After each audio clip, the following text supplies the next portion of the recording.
Good day, ma'am, sir. My name is Trinity Joy Pablo from Ilocos Norte, Barangay 5, Natayag, Pidig.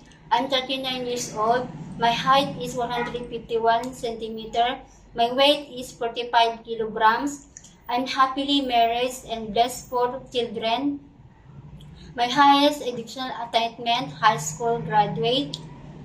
I have tested the NC2 domestic helper work training.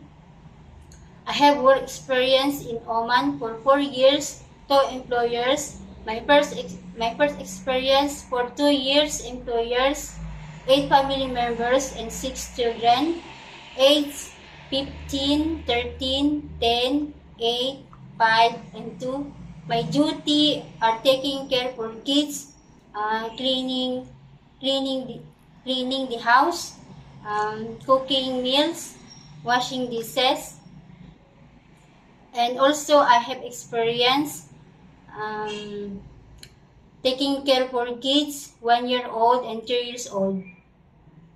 I hope mom and sir you hire me because I want earn money for my family needs to help saving for my kids in the future. Thank you.